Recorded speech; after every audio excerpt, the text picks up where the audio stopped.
আজ নিয়ে এসেছি গঙ্গার মৌরলা মাছের এই রেসিপিটা। প্রথমেই মাছগুলোকে ভালো করে ধুয়ে তার মধ্যে নুন হলুদ দিয়ে মাখিয়ে নিচ্ছি, আর ওদিকে কড়াইয়ে তেল গরম হতে দিয়ে দিয়েছি।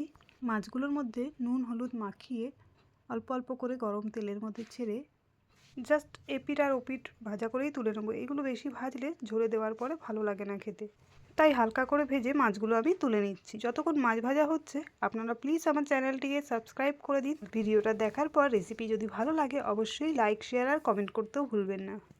তো সমস্ত মাছগুলো ভাজা হয়ে গেছে, আমি ওই তেলের মধ্যে আরেকটু তেল দিয়ে বাড়িয়ে নিচ্ছি, আর দিয়ে দিচ্ছি কালো জিরে আর শুকনো লঙ্কা ফোড়ন, আর পাতলা করে আলু কেটে রেখেছিলাম সেটা আমি দিয়ে দিলাম ওই তেলে, আর নুন হলুদ দিয়ে দিচ্ছি। আলুটা একটু ভাজা ভাজা হলেই দিয়ে দিচ্ছি কুচনো পেঁয়াজ, আর নাড়াচাড়া করতে থাকবো প্রায় 1 থেকে 1.5 মিনিট মতন। পেঁয়াজটা একটু ভাজা যখন হয়ে যাবে তখন দিয়ে দেবো কেটে রাখা বেগুনগুলো আমি পাতলা পাতলা করেই কেটে রেখেছি আর নুন হলুদ মাখিয়ে রেখেছি। তো বেগুন দিয়ে আরও 1 মিনিট মতন নাড়াচাড়া করার পরে দিচ্ছি 2 থেকে 3 টুকরো মতন টমেটো, আর দিচ্ছি নুন হলুদ, একটু কাশ্মীরি লঙ্কার গুঁড়ো আর একটু লাল লঙ্কার গুঁড়ো দিয়ে খুব ভালো মতন নাড়াচাড়া করার পরে দিয়ে দিচ্ছি সর্ষে বাটা। এখানে আমি 1 চামচ মতন কালো সর্ষে 2-3টে পাকা কাঁচা লঙ্কা দিয়ে বেটে রেখেছিলাম, সেই সর্ষেটা দিয়ে দিলাম, আর বাটিটা ধুয়ে একটু জল দিয়ে খুব ভালো মতন মশলাটাকে কষিয়ে নেব।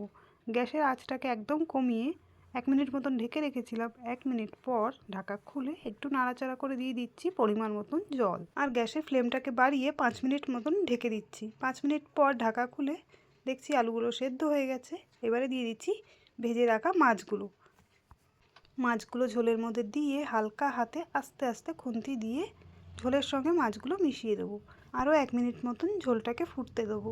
ঝোলটা যেই ফুটে যাবে তারপরে দিয়ে দেবো চেরা কাঁচা পাকা লঙ্কা আর ধনেপাতা, আর 2 চামচ মতন কাঁচা সর্ষের তেল দিয়ে গ্যাসের ফ্লেমটাকে এবারে বন্ধ করে দেবো, আর ঢাকা দিয়ে রেখে দেবো আরও 5 মিনিট। 5 মিনিট পর ঢাকা খুলে এবারে সার্ভ করে নেব গরম ভাতের সঙ্গে মৌরলা মাছের ঝাল।